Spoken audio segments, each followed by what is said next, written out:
تمہارے ایمان میں زنگ لگ گیا ہے، تمہارا ایمان بوسیدہ ہو گیا ہے، تو اے ایمان والو ایمان لاؤ، یعنی اے ایمان والو اپنے ایمان کو تازہ کرو، اے ایمان والو اپنے ایمان کو نیا کرو، اے ایمان والو اپنے ایمان میں نیا پن لاؤ۔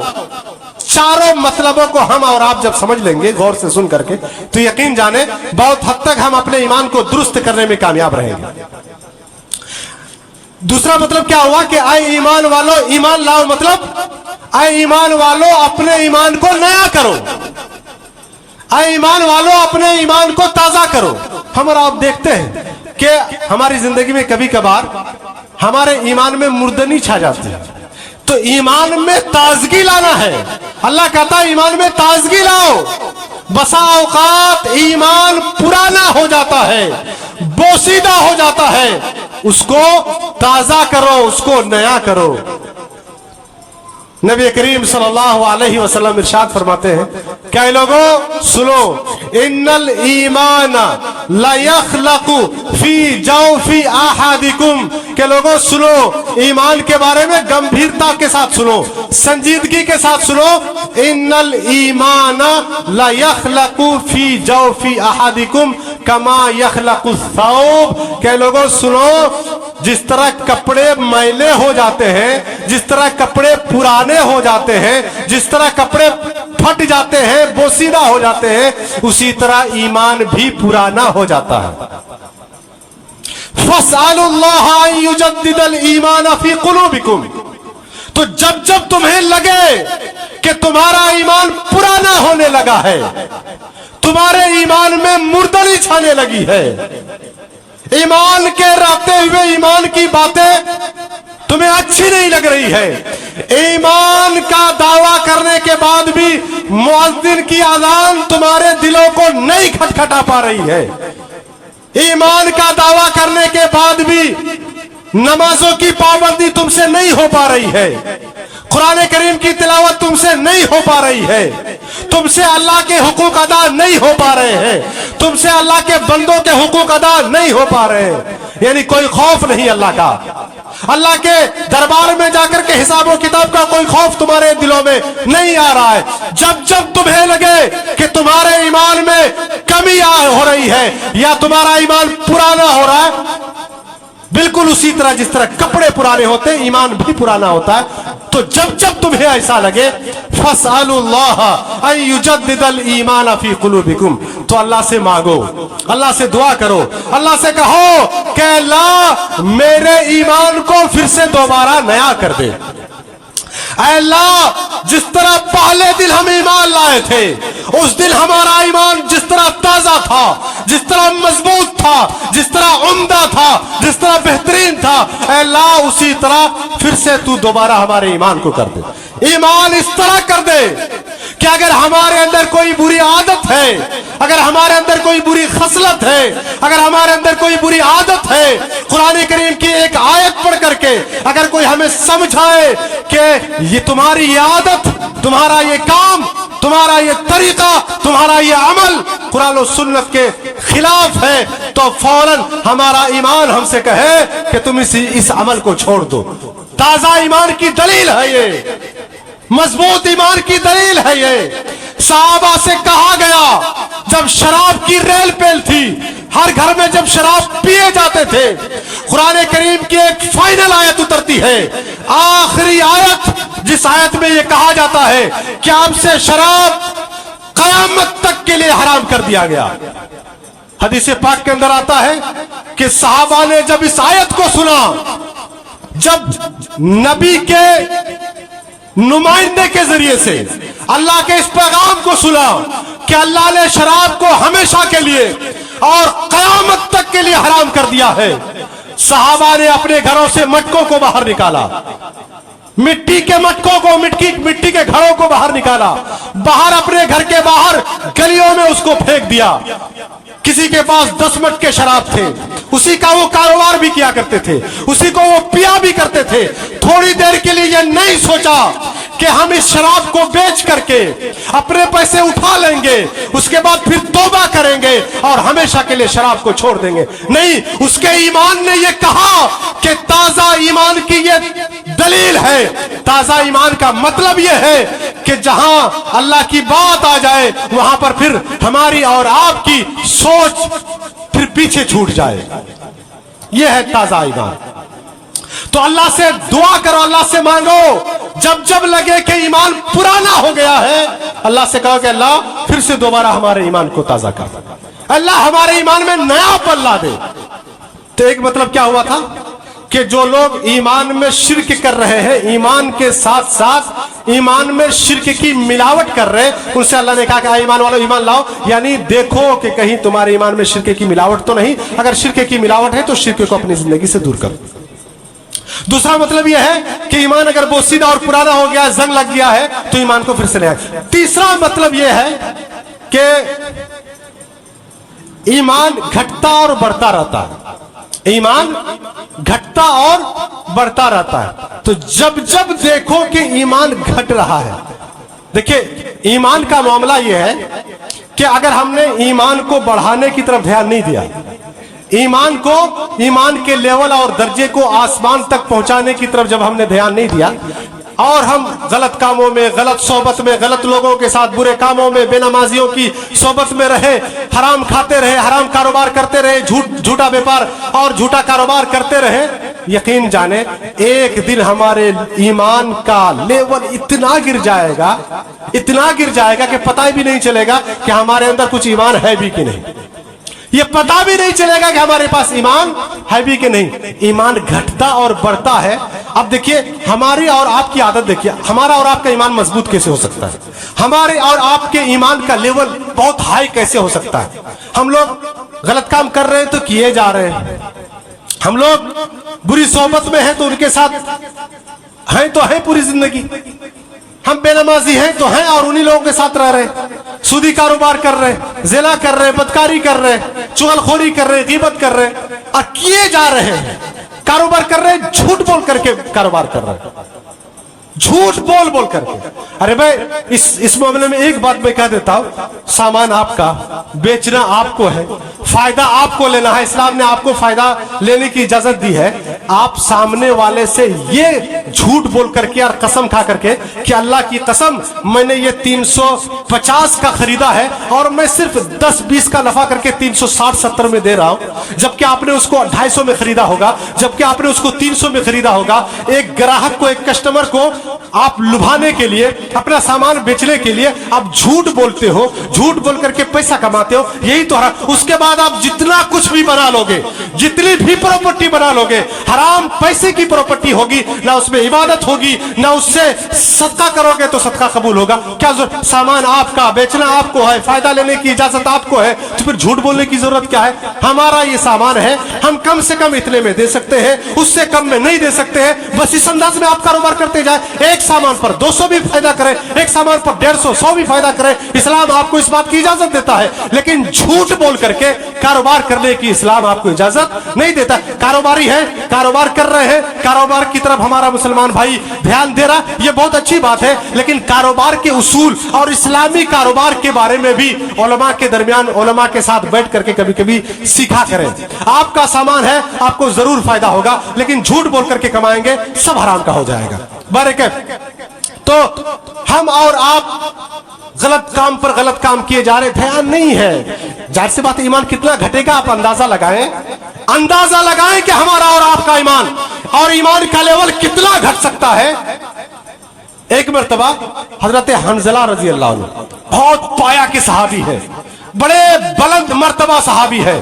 ایک مرتبہ وہ اپنے گھر سے یہ کہتے ہوئے نکلے کہ نافق حنظلہ, نافق حنظلہ, حنظلہ تو منافق ہو گیا, حنظلہ تو منافق ہو گیا, حنظلہ اب مومن نہیں رہا, حنظلہ اب مسلمان نہیں رہا.